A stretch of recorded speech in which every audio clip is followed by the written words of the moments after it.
If you're based in Queensland, you'll know that earlier in the year we had some pretty big storms come through. Big storms often mean big gusts of wind, which for us means fallen trees. Keegan was clearing one of those fallen trees off the track when he stumbled on this little gem. Unfortunately, by the time he realised it was a native beehive, it had already been cut into a number of pieces. We were both pretty devastated when we found out what had happened. He collected all the pieces and brought them back to the tiny with him. It was getting dark, pouring with rain, and when we first brought this hive back to camp, honestly, we weren't entirely sure what we were going to do with it. We knew their chances weren't great, but we took on this little rescue mission. Our first job was trying to work out which pieces went where, and whether we could somehow stitch this hive back together well enough to give the colony a fighting chance. What followed was a real quick crash course in Australian native bees. With a rough idea about how the hive was structured and what we needed to do to protect it, we pieced the hive back together. Our goal was to set the bees up for success so that they could do their thing and repair the hive. We needed to protect them from the elements and from predators. We weren't out to make it look pretty. In fact, it looked like a bit of a Frankenstein project. To keep everything stable, we ran timber braces along the outside of the trunk and screwed them into the log sections to stitch the hive back together.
There was still going to be plenty of gaps and exposed sections, so we needed to keep the colony out of the weather whilst the bees did their thing.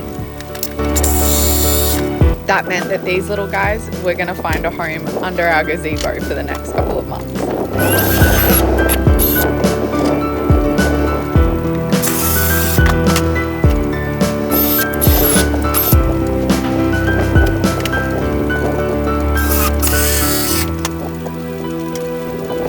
Another important threat to an open hive was predators. Ants are particularly attracted to the honey from an exposed hive. For the first month or so, we sat the hive on bricks inside a tub of water, creating a moat around the base.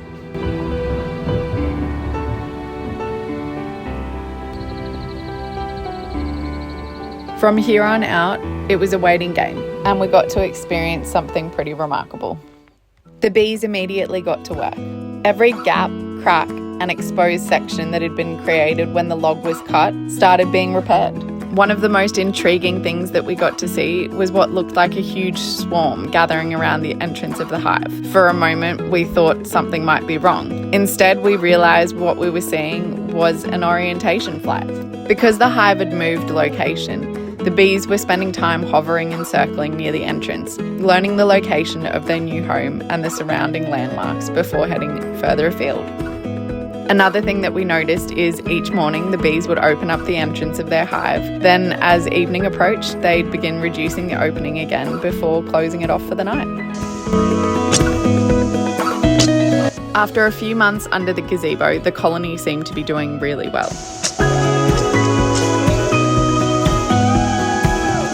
The bees had repaired most of the damage, activity around the entrance was consistent, and it finally felt like the hive was ready for a more permanent home. It was time to get them ready to move into the veggie patch. Before we jump into what that looks like, check this out. Whenever we dig a post hole or something similar around the property, we have this species of bird that is just absolutely obsessed. They spend hours in and out of the hole foraging, and this time we were able to catch it on camera.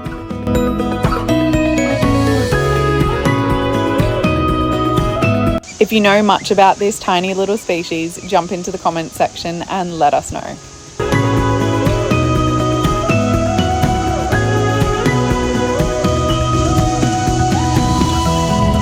Okay, let's get right back to it. The plan for the hive in the veggie patch was pretty simple.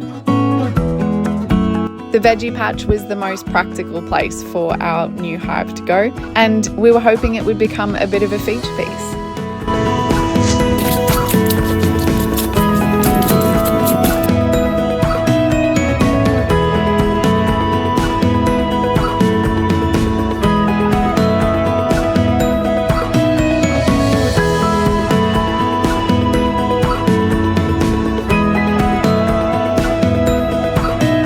Once the main part of the structure was finished, we headed off to Bunnings for the finishing touches. And of course, Scout came along for the ride too, which means the shopping list grew just a little bit.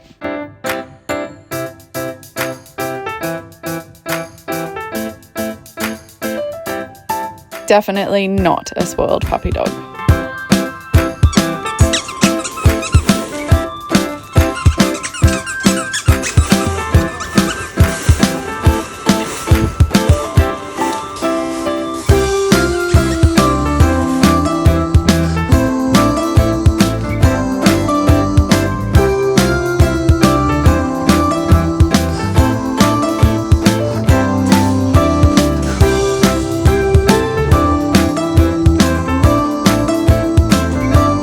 And now for those finishing touches.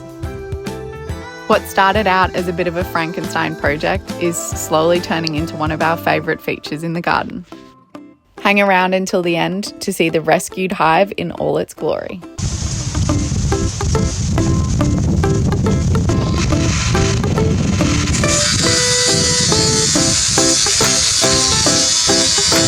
Overnight, when the majority of the bees would have returned to the hive, we moved it into the veggie patch and secured it with a strap. Now we're going to fix it in place permanently. First, we're removing the top bar that we were using to hold it up in the gazebo.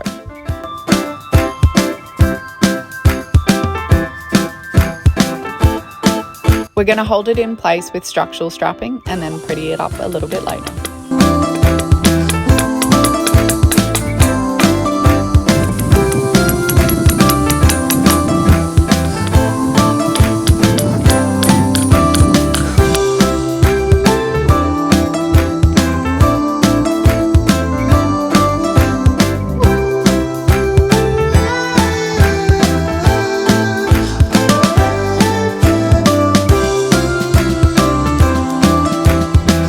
Because the top of the log is still exposed, we added a small canopy to protect it from direct rain.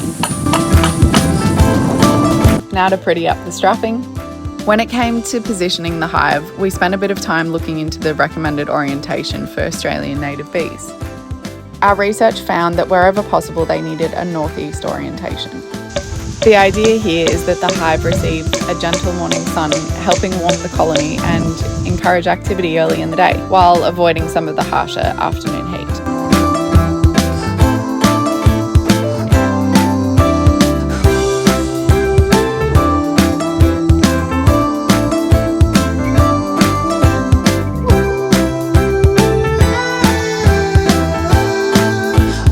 Now to add the flower pots. These flowers aren't going to make a meaningful contribution to the colony's food source, but we thought it was a nice added touch. We wrapped a piece of string around the base of the post so that we could easily measure our spacings.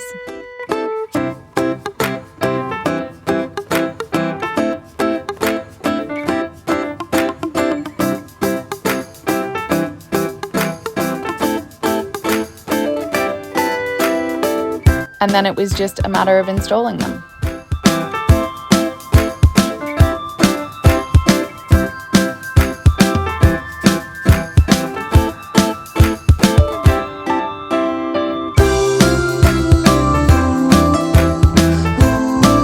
A quick water of the new plants before the grand reveal. And voila, here she is. 4 months on and they're going strong. We're pretty happy with this success story, considering a couple of months ago we knew very little about our Australian native bees.